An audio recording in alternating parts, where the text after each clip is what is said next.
Good morning everyone, welcome back to my blog. শীতের সকাল মানেই আমার কাছে এক ধরনের আলাদা শান্তি। প্রকৃতি যেন এই সিজনটা একটু এক্সট্রা করেই সাজিয়ে রাখে। আমার আজকের ব্লগটা শুরু করছি আমার মোস্ট ফেভারিট পার্ট, শীতের সবজি দিয়ে। সবজিগুলো যখন বাজার থেকে এনেছিল একদম ফ্রেশ ছিল, কিন্তু বাসায় 2 দিন থাকার কারণে একটু কিছু কিছু জায়গায় কালচে হয়ে গেছে। ফুলকপিটাও একদম কেমন কালচে কালচে হয়ে গেছে।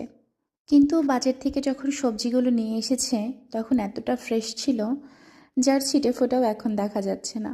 শীত এলে শীতের সবজিগুলো বাজারে আলাদা একটা ভাইব নিয়ে আসে। রং বেরঙের সবজি দিয়ে চারপাশটা একদম ভরে যায়। বাজারে গেলে তখন চোখ আটকে যায় রং বেরঙের বিভিন্ন রকমের সবজির দিকে। এবার আপনারা বলুন তো, আপনাদের শীতের কোন সবজিটা সব থেকে বেশি ভালো লাগে খেতে? আমি কিন্তু ফুলকপি, টমেটো, গাজর এইগুলো খুবই পছন্দ করি।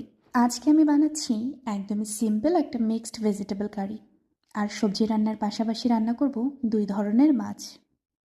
মজার ব্যাপার হলো, সবজি রান্নার সময় যখন সবজির রং বদলাতে থাকে, that moment is my favourite.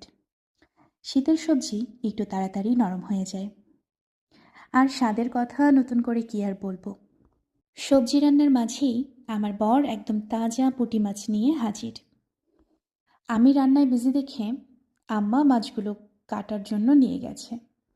আর সকালে আমি পাঙ্গাস মাছ ভিজিয়ে রেখেছিলাম। আমি সবসময় চেষ্টা করি শীতের সবজি রান্না করার সময় মশলা একটু কম দিতে, তাহলে একদম পারফেক্টলি শীতের সবজির যে টেস্ট সেইটা খুব ভালোভাবে এনজয় করা যায়।